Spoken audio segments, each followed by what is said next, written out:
This is Kevin Moore from Timba.com, back again with another Beyond Salsa video. This time, an introduction to Beyond Salsa Bass, Volume 3, Salsa, Songo, and the Roots of Latin Jazz.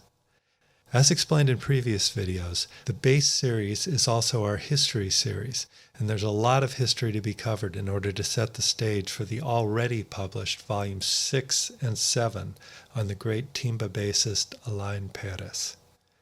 As a result, Volume 3 is the longest of the 24 Beyond Salsa books released as of spring 2015.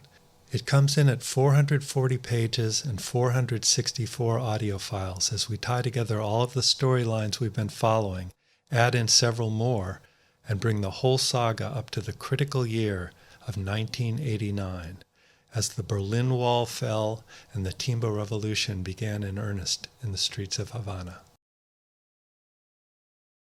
The book divides into 5 large sections. This volume's theory chapter begins by delving deeper into clave alignment, but the main goal is to understand the difference between playing bass tumbaos and playing through chord changes, first in standard North American jazz and then in Latin jazz. Exercise 15 cycles between the two, the first pass using a very generic approach and the second showing how the concept can be stretched creatively.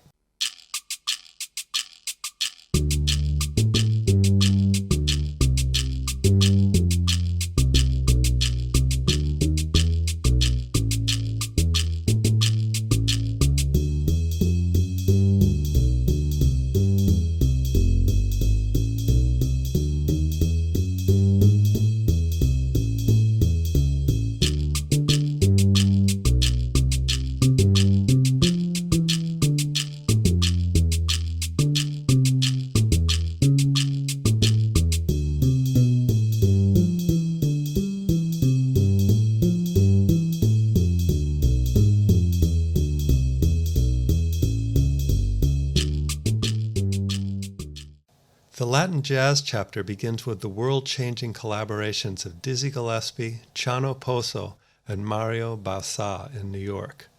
As Dizzy explains in this revelation-packed recounting of his first meeting with Chano Pozo, the concept of the bass tumbao was almost unheard of in North American jazz or pop, and when Chano started layering these on top of each other, let's let Dizzy tell it. I said, yeah. He said, yeah. He said, barrel, bass. He said he played boom, boom, boom, boom, boom, boom, boom, boom. Now this is the first time in jazz that the bass player wasn't playing boom, boom, boom, boom, boom, boom, boom, boom, boom. This is the first time because I hadn't heard none of the bass. All the bass players were talking about boom, boom, boom, boom, boom, boom, boom. So Chano said the bass player first. Pow. Boom, boom, boom, boom, boom, boom, boom. Boom, boom, boom, boom, boom. And he said, saxophone. Boom, bing, boom, bing, boom, bing, me, boom, bing, boom, bing. Right, as he talked, trombone. Boom, boom, boom, boom, boom, boom, boom, boom, boom. Trombone.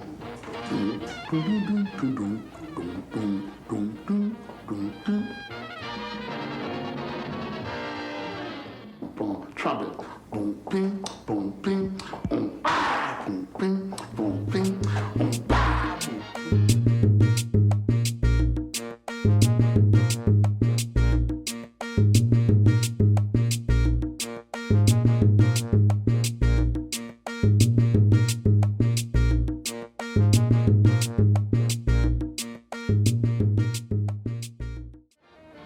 similar to a nuclear weapon when it burst on the scene.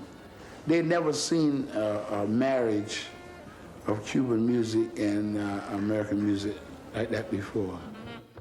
As North American musicians were discovering thematic bass riffs, rhythmic polyphony, and the non-swing Latin time feels that would provide the very foundations for rock, soul, and funk, the Cubans were exploring small combo jazz improvisation, resulting in the legendary Descarga sessions of the 1950s.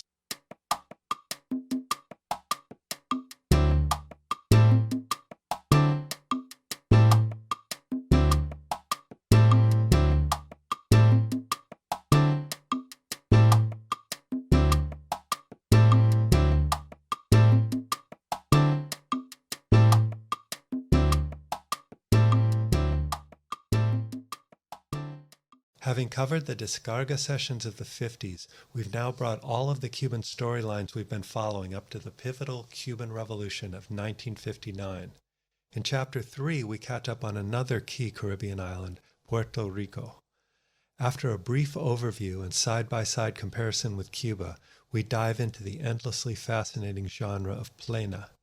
Like rumba, plena has evolved continuously from its folkloric origins to current cutting-edge groups like Viento de Agua, Plena Libre, and Los Pleneros de la 21. Plena is also ideal for studying clave direction. No other genre so consistently and emphatically demonstrates that least intuitive and yet most common of the three clave alignment paradigms, the so-called offbeat-onbeat approach. If you find yourself pulling out bunches of hair trying to understand clave direction, look no further than plena for that coveted light bulb over the head moment. For each plena example, in addition to the bass tumbaos, we show the melodies and explain their clave alignment. Learning to play the melody on bass will also improve your soloing.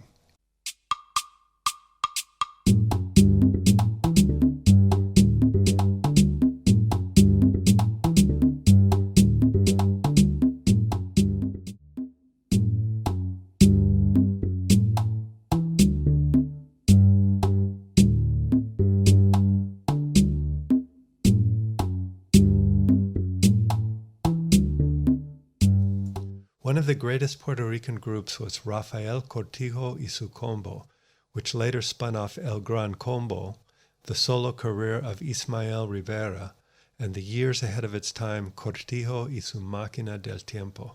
We also cover Sonora Ponceña, which might just as well have been placed in the New York chapter due to Papo Luca's huge role in the Fania phenomenon.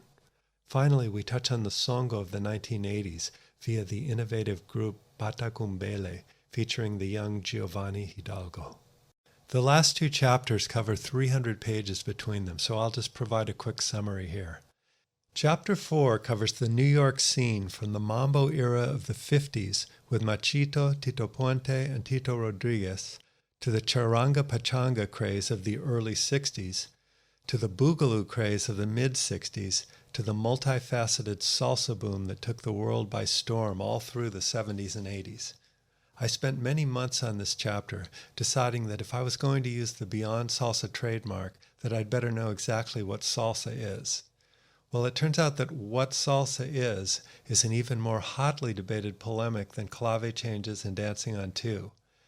But, debates aside, this era is packed with colorful characters, great albums, and great bass players, and it's fascinating to hear how the pre-revolutionary Cuban, Puerto Rican, and homegrown North American influences were blended, how groups like Típica 73, Apollo Sound, and Conjunto Libre began to assimilate post-revolutionary Cuban ideas, and the huge role that salsa played in the development of Timba when it began to be heard in Cuba through artists like Oscar de Leon and Rubén Blades.